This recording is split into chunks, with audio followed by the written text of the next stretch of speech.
Conectaremos a la corriente con este cable y el tubo blanco en esta pieza.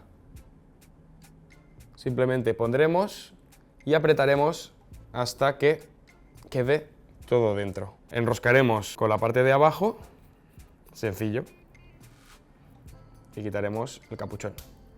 Giraremos esta ruleta hasta que la luz esté azul y suene.